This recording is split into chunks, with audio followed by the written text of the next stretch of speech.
निरंजन अलख निरंजन हो अलख निरंजन।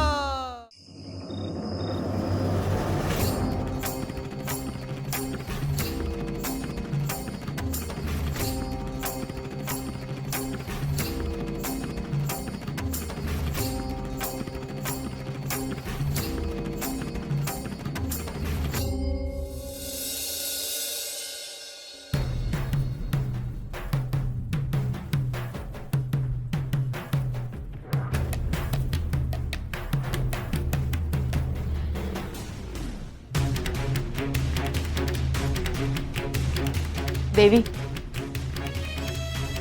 मी निरोप दिला. काय म्हणाले ते? येतो म्हणाले. मी त्यांची वाट बघत आहे. देवी, तुम्ही रागावणार तर नाही ना?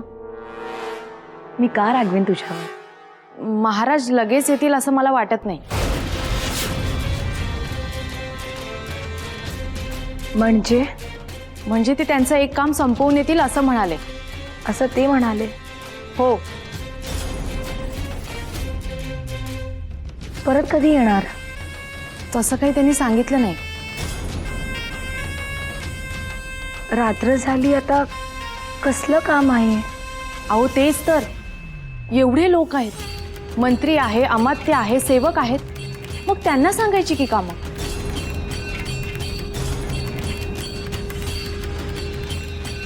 ते असं का वागतायत? अहो एवढंच काय, हल्ली तर ते मला ओळखही दाखवत नाही. पूर्वी तरी ते विचारायचे की चंद्रिका कशी आहेस, घरचे सगळे कसे आहेत, आणि आता तर बोलत देखील नाहीत.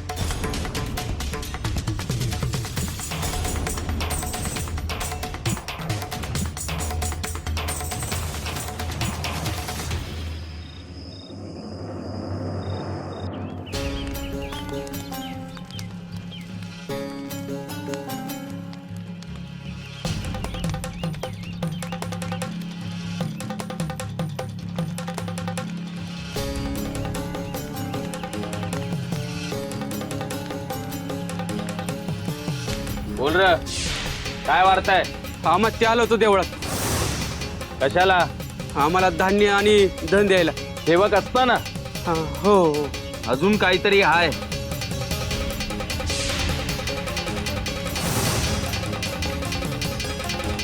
जानकीबाई, इथे या, बोलतो तुमच्याशी.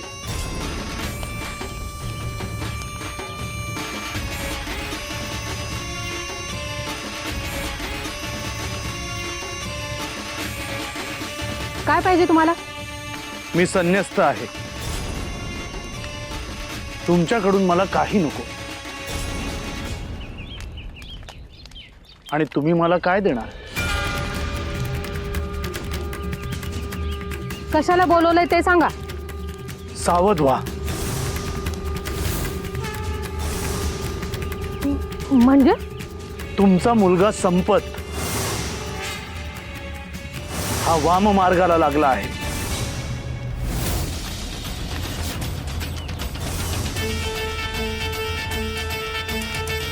ओ साधू बुवा, काही बोलू नका. हा ज्या चुकीच्या मार्गावर चालला आहे ते पाहता याला थांबवा, नाहीतर खूप मोठं संकट ओढवेल.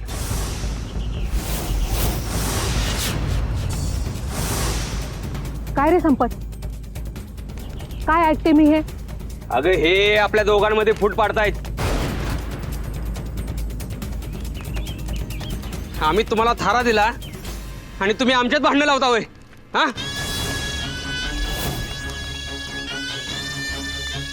जानकीबाई, मी तुम्हाला सांगण्याचं काम केलं. ऐकायचं की नाही हे तुम्ही ठरवा. मी केवळ तुम्हाला सावध करतो आहे.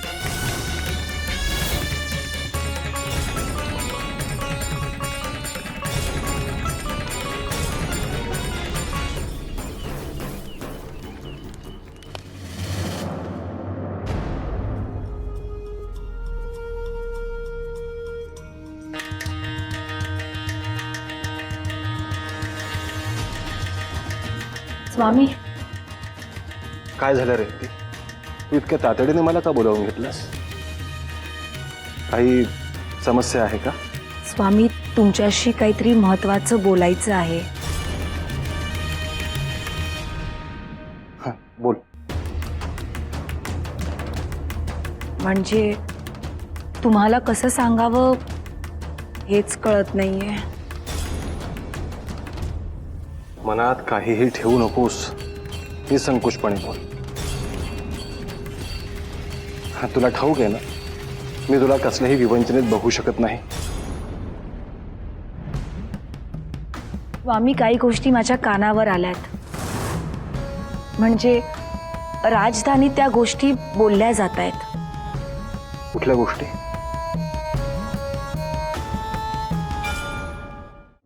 नाच ठाऊक कसं, तुम्ही इथे आल्यापासून जमिनीवर झोपता, शयन कक्षात नसता, हे लोकांना कळलंय. स्वामी, मला असं वाटतं हे योग्य नाही.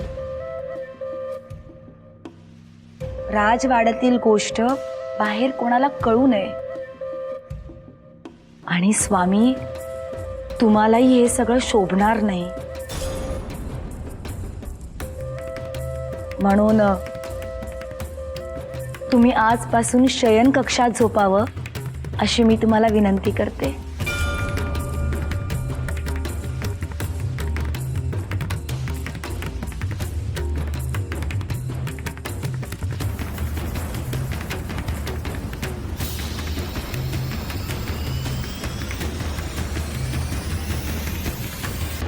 आणि ते आपल्यासाठी योग्य आहे. म्हणजे मी येईन, पण हे बघ रेवती, मी या राज्याचा राजा आहे. त्यामुळे मी तुला सगळ्याच गोष्टी सांगू शकणार नाही. आणि राज्याच्या ते हिताचंही नाही. हो ना?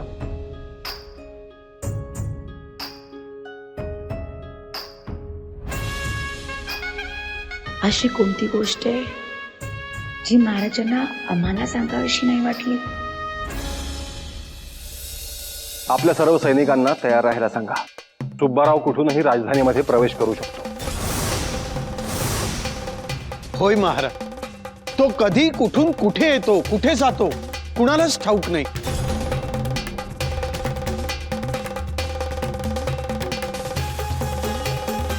म्हणूनच चोहो बाजूंनी आपले गुप्तचर पाठवा. दिसता क्षणी त्याला पकडायला सांगा. काहीही झालं तरी तो आपल्या माणसांपाशी पोहोचला नाही पाहिजे. मी तशा सूचना आपल्या सैनिकांना देतो महाराज. होय, तात्काळ सगळ्यांना आदेश द्या. येणारा प्रत्येक क्षण आपल्यासाठी महत्वाचा आहे. जशी आज्ञा महाराज.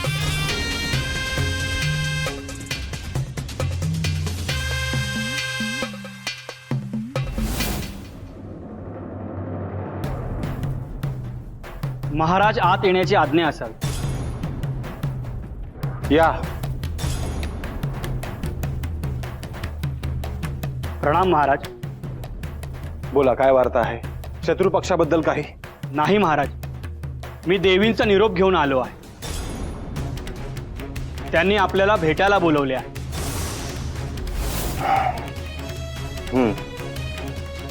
रेवतीने परत बोलावलंय. काय सांगावं आता रेवतीला? तिला भेटणंही महत्वाचं आहे, परंतु लोकांची रक्षा करणं हे माझं प्रथम कर्तव्य आहे.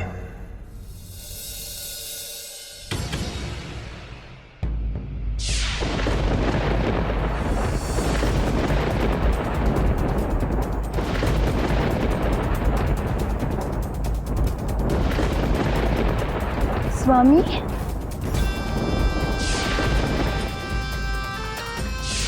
स्वामी, तुम्ही जिवंत आहात?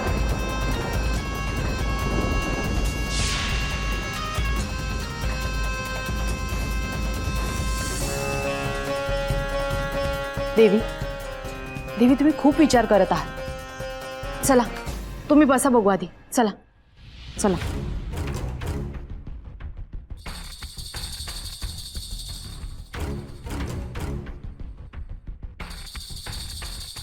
महाराज कुठे गेले आहेत याचाच विचार करत आहे.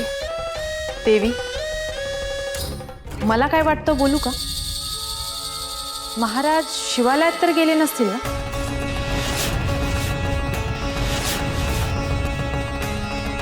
माझ्या लक्षातच आलं नाही. हो म्हणजे बघा ना, आधी अमात्य गेले, मग सेवक, आणि आता महाराज. आता महाराजही जातील. तू केव्हा जाणार आहेस? तुम्ही मला माहिती काढायला सांगितली होती हे लक्षात आहे माझ्या. मी जाईन उद्या. आज रात्र उगाच मोठी वाटायला लागलीये. त्या शिवालयात काय आहे एवढं?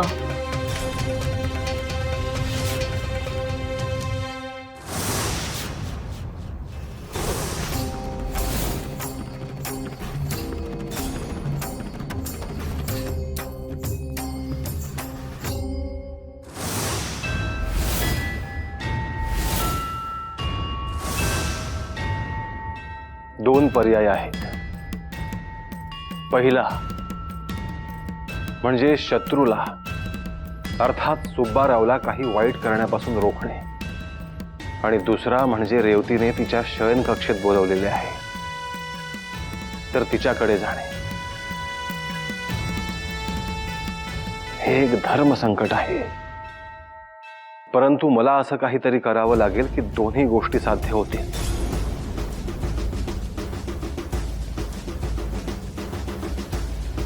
आधी मला सुब्बारावला रोखून मगच रेवतीकडे जाणं योग्य ठरेल, नाहीतर काही माणसांचा प्राण जाईल.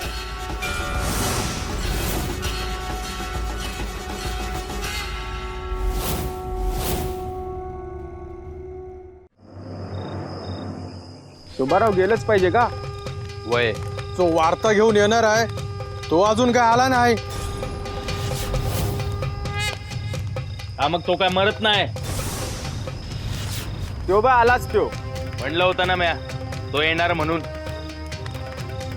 सुब्बाराव, सुब्बाराव, अरे निघायचंय, तुझी वाट बघत बसलोय. सुब्बाराव, आज नग जाऊ. काय बी बोलू नका.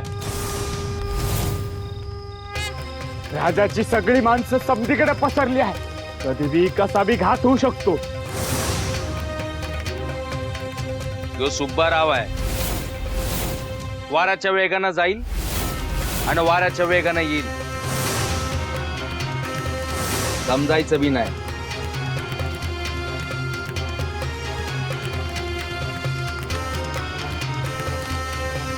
कोणाला बी सोडायचं नाही.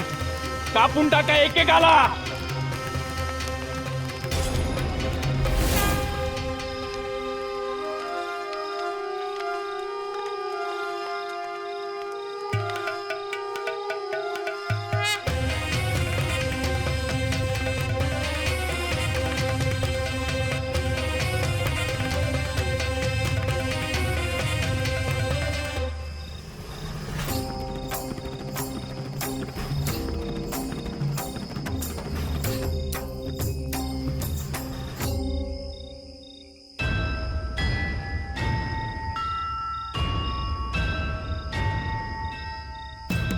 महाराज, सुब्बाराव आणि त्याची माणसं याच मार्गाने येणार आहे अशी गुप्तहेरांनी बातमी आणली. महाराज, आपले सैनिक वेगवेगळ्या घरात लपून बसले आहेत.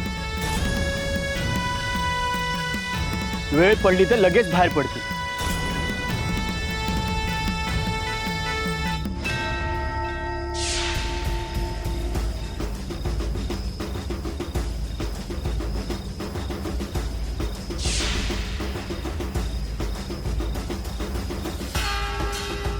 आपण पुढे जाऊयात.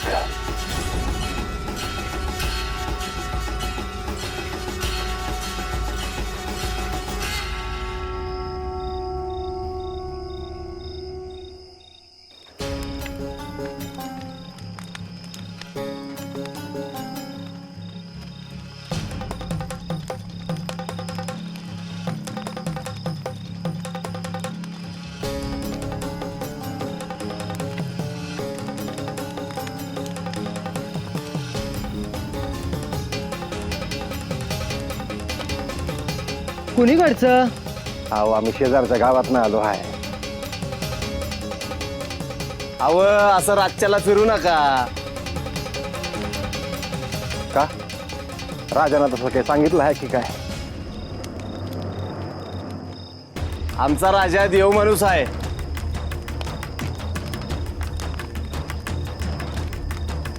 ते कशाला असं करत्याल? अहो मग कारण काय आहे? तो सुपराव लुटतो आणि लोकांनी मारतोय बी.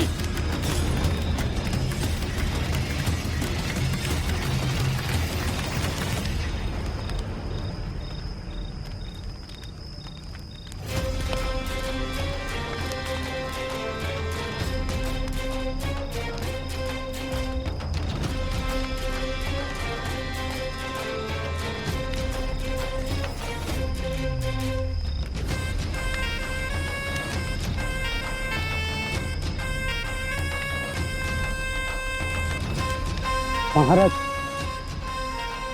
हेच ते घर. इथे आपली माणसं आहेत.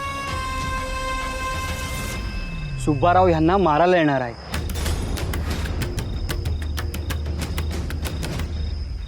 माझ्या माणसांच्या केसांनाही धक्का लागू देणार नाही मी.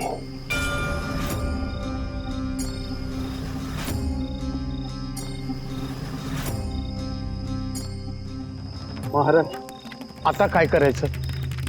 आपली जी माणसं आत आहेत त्यांच्याकडे शस्त्र आहे? नाही, का? कारण ते इथे आहेत याची बातमी कुणीतरी सुब्बारावला देईल अशी कल्पना त्यांना नव्हती. त्यामुळे त्यांची तयारी नाहीये. अमात्य तुम्ही या घराच्या बाहेर उभे राहा. महाराज माझ्यासाठी काय आज्ञा आहे? तू ह्या दिशेने जा आणि सुब्बारावचा मागोवा घे. जशी आज्ञा.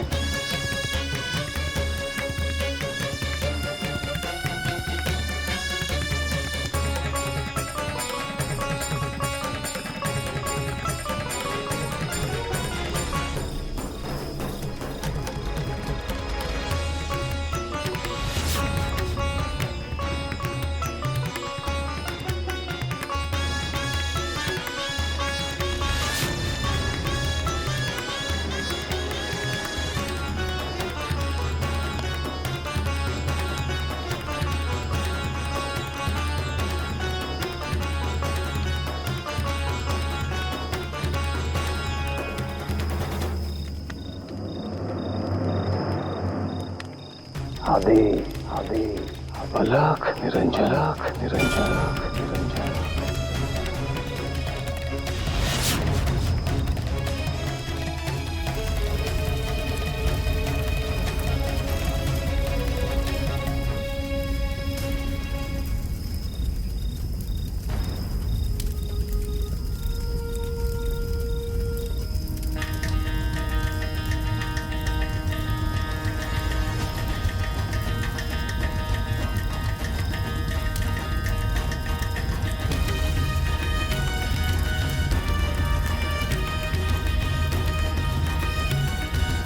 ह्याला काय म्हणायचं? यो राजा आता तंत्रमंत्र करायला लागला वाटतं.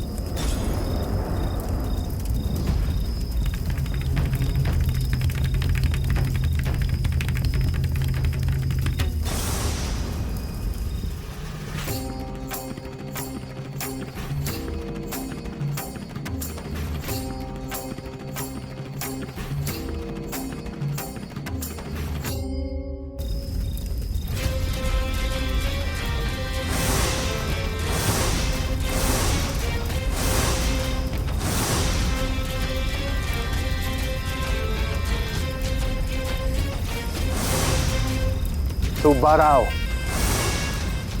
ही शेवटची संधी. पुन्हा माझ्या राज्याकडे माझ्या लोकांकडे जर वाईट दृष्टीने पाहशील तर आगीत भस्म होऊन जाशील.